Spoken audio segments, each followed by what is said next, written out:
ಜಿಲ್ಲಾ police controller ಹಾಗೂ ನಮ್ಮ ಇಲಾಖೆಯ ವಿವಿಧ ಅಧಿಕಾರಿಗಳಿಗೆ ಒಂದೆರಡು ಮೊಬೈಲ್ ನಂಬರಿಂದ ಪದೇ ಪದೇ ಕರೆಗಳು ಬಂದು ಆ ಕಡೆಯಿಂದ ಮಾತನಾಡ್ತಿದ್ದ ವ್ಯಕ್ತಿ ನಾನು ಗೋಕಾಕ್ MLA ವ್ಯಾಖ್ಯೋಡಿದ್ದೀನಿ. ಸಿದ್ದರಾಮಯ್ಯ ಕೂಡ ನಾನು ಹೇಳೋದನ್ನು ಕೇಳ್ತಾರೆ, ನೀವು ನನ್ನ ಮಾತು ಕೇಳಿಲ್ಲ ಅಂದರೆ ನಿಮ್ಮ transfer, SP transfer, IG transfer ಎಲ್ಲರನ್ನೂ ಮಾಡಿಸ್ತೀನಿ, ನನ್ನನ್ನು ಏನು ಅಂತ ತಿಳ್ಕೊಂಡಿದ್ದೀರಿ. ಈ ರೀತಿಯಾಗಿ ಪದೇ ಪದೇ ಮಾತಾಡ್ತಾ ಇದ್ದರಿಂದ ಇದರ ಹಿನ್ನೆಲೆಯನ್ನು ವಿಚಾರ ಮಾಡಲಿಕ್ಕೆ ನಮ್ಮ ಗೋಕಾಕ್ ಪೊಲೀಸರಿಗೆ ಹೇಳಿದಾಗ ಈಗಾಗಲೇ ಈ ವ್ಯಕ್ತಿಯ ತಾಯಿಯ ಮೇಲೆ ಅವರ ಸಂಬಂಧಿಕರು ಒಂದು ದೂರನ್ನು ಕೊಟ್ಟಿದ್ದು ಹಿಂದಿನ ದಿನ. ಅದರ ವಿಚಾರಣೆಗೋಸ್ಕರ ಮಹಿಳೆಯನ್ನು ಪೊಲೀಸ್ ಠಾಣೆಗೆ ಕರೆಯಲು ನೋಟಿಸ್ ಕೊಟ್ಟಿದ್ದರಿಂದಾಗಿ ಈ ವ್ಯಕ್ತಿ ಈ ರೀತಿ ಮಾಡ್ತಾ ಇರೋದು ಮೇಲ್ನೋಟಕ್ಕೆ ಗೊತ್ತಾಯಿತು. ತದನಂತರ ಆ ವ್ಯಕ್ತಿಯನ್ನು ನಮ್ಮ ಪೊಲೀಸ್ ಠಾಣೆಗೆ ಬರಲು ಹೇಳಿದಾಗ ಈ ಅರ್ಜಿ ವಿಚಾರಣೆಗೆ ನನ್ನ ತಾಯಿಯನ್ನು ಕರೆದುಕೊಂಡು ಬಂದ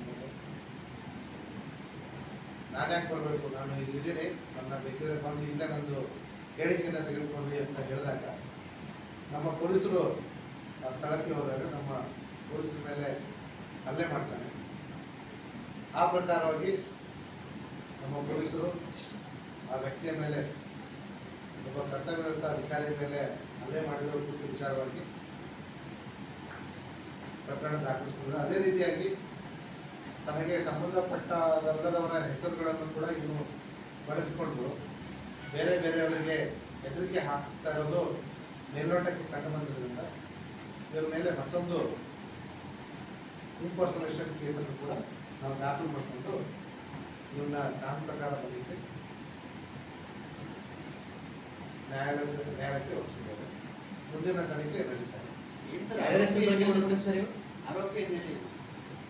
ಆರೋಪಿ ಹೆಸರು ಸುನೀಲ್ ದಾಸರ್ ಅಂತ ಹೇಳಿ, ಮೂಲತಃ ಪ್ರಭಾವಿ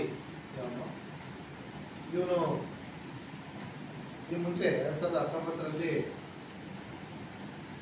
ಲೋಕಸಭಾ ಚುನಾವಣೆಗೂ ಕೂಡ ಇಂಡಿಪೆಂಡೆಂಟ್ ಕ್ಯಾಂಡಿಡೇಟ್ ಆಗಿ ಕಂಟೆಸ್ಟ್ ಮಾಡಿದ್ರು. ಬಟ್ ಈ ರೀತಿ ಪದೇ ಪದೇ ನಮ್ಮ ಅಧಿಕಾರಿಗಳಿಗೆ ಫೋನ್ ಮಾಡ್ತಾ ಇದ್ರು. ಸೊ ಹಾಗಾಗಿ ಮೇಲೆ ಯಾರ್ಯಾರ ಹೆಸರು ಬಳಕೆ ಮಾಡ್ತಾರೆ?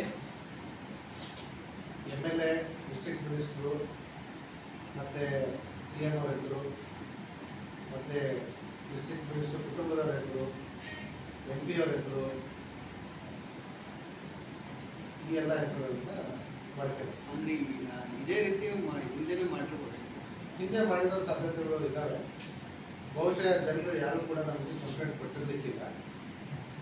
ತಮ್ಮ ಮೂಲಕ ನಾನು ಜನರಿಗೆ ಎಚ್ಚರಿಕೆ ನೀಡಲಿಕ್ಕೆ ಬಯಸೋದೇನಪ್ಪ ಅಂತಂದರೆ, ಈ ರೀತಿ ಹಲವಾರು ಜನರು ಬೇರೆ ಬೇರೆ ಹೆಸರು ಹೇಳ್ಕೊಂಡು ತಮಗೆ ಹೆದರಿಸ್ತಾ ಇರ್ಬೋದು ಅಥವಾ ತಮ್ಮಿಂದ ಎಕ್ಸ್ಟಾರ್ಷನ್ ಕೂಡ ಮಾಡ್ತಾ ಇರ್ಬೋದು. ಅದಕ್ಕೆ ಜನರು ಯಾವುದೇ ಕಾರಣಕ್ಕೂ